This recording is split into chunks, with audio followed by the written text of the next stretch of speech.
So what's new in Warframe this week? Well, for the Archon hunt, it will be Nora for an Amber Archon shard. So spy mission followed by interception, then take on Nora to get a hold of the Amber Archon shard. Bird 3 will be selling a Crimson Archon shard. For normal Duviri circuit, your choice of frame parts this week will be a choice of Garuda's parts, Baruch's parts, or Hildren's parts. For the Steel Path Duviri circuit, the incarnon Genesis devices this week are the Dera, Cetra, Okina, Cybrus, or these Chorus. If you have all of the incarnon Genesis devices, you can of course go for a rifle riven, pistol riven, or melee riven, or 20,000 Kuva. There is of course the Tennoite alert for 3 built forma. Don't leave it last minute, it's best to do it now because, well, you don't really want to miss it, it's 3 built forma. The built Umbra forma, however, will just be to your inbox if you log in anytime between now and the end of the year, so we'll never mention that one again. Oh, yeah, 3 Tau Forged Archon shards as well. Oh, the reset to these things are back at the top of the list instead of the bottom. Oh well, we're basically only here looking for one helmet. And there it is!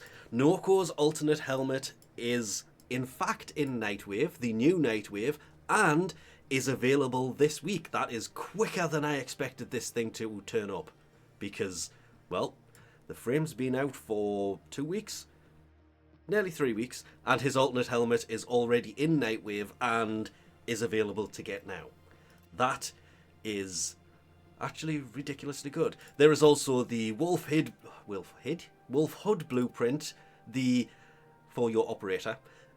Atmos Solstice skin blueprint. We have the key to enter Nihil's Obelite to take on Nihil to get a hold of the parts for the Vitrica sword. That is a pretty good melee weapon actually. And the Ancient K-Drive scroll.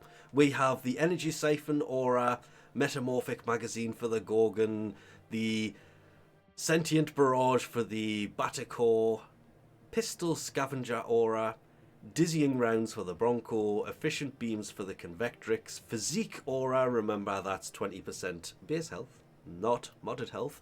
We have the Dual Zoran Daggerak skin blueprint, the Atarax Desert Camo skin blueprint, the Plinks Shock Camo skin blueprint. I feel like I said that wrong. The Saturn 6 Sandana, Hero of Duviri display, the Kinetic Siphon Trap decoration for your landing craft, Saturn 6 Scene 4 Capturer, Glassmaker emblem. Emblems, of course, go on your shoulders, they're not sigils. There is the Nora stencil for your personal quarters, the Emissary sigil. See, sigil goes on your chest. Rakata's Brainstorm augment, the Recharge Barrier for Volt, Atlas's Rumbler augment, that is a great one, being able to take control of them, and the Saturn 6 knee plates. Elite acts, finish a capture mission in less than 90 seconds, really easy to do, unless of course you get unlucky and it swaps to an exterminate, in which case you'll have to jump in and do a second one, and kill 1,500 enemies. Normal acts, complete 3 different bounties in the Plains of Eidolon, and acquire 3 Requiem, activate 3 Requiem obelisks on Deimos. How are these elite? And then normal, which makes sense, but that's stupidly easy. Or Teshin Steel Path on a store this week. It is going to be 3 built forma. Hence the reason I've already mentioned the alert at this point, because do that, it's just like doing that, but it'll save you 75 steel essence. And then you can also pick this up if you want to for that 75 steel essence and have 6 instead of 3.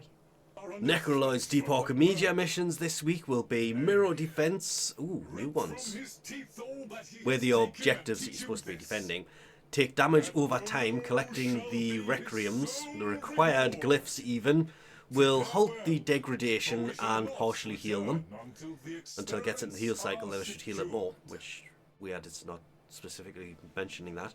And enemies will only take damage if a player has been within 15 meters of them. Then Disruption, where all guzzlings are Xmas, that's kind of annoying, and enemy health slowly regenerates, ending with Assassination against the Fragmented Tide, where Xmas units support the Fragmented Tide in its final form, and Guardian Xmas units may be encountered, including Guardian Xmas Necromechs. Lovely. For Temporal Archimedia, however, it is Hell Scrub against the Skuldra, where the entire region deals toxic damage over time, increasing the longer players remain. I mean, it's a fixed mission, so it's only going to increase to a certain amount, but never mind. Except in the vicinity of Hell Scrubbers, some enemies may drop filters that create additional static temporary safe zones. And all enemies are replaced with Skuldra and move much faster in a Skuldra mission. Yeah. Defense, stage defense of course. Drones fly above flare, spraying them with Ephron gas. Oh. All supply crates are replaced with explosive barrels. Kind of annoying. Can't get all the hidden resources and everything else from it, I guess. Ending with Exterminate, remember, just like all Archimedia missions, you've got to do them all in a row. Exterminate. Enemies take 95% less damage from non-weak point hits, and allies within 4 meters of slain enemies endure reduced movement speed and parkour velocity. And lastly, for the Hulvanian stuff, we have Kill 100 Techrot with melee weapons, Aoi's Birthday, then 150 Skuldra troops with melee weapons, 150 Skuldra troops with abilities, 20 Xmas enemies, 500 enemies with melee weapons, very melee heavy, and 500 Skuldra troops. Actually, all in all, not too bad. I didn't miss a birthday that month, did I? No. So there's only one birthday this season. But with that, we'll leave this off here. Thanks for watching, and I'll catch you next time.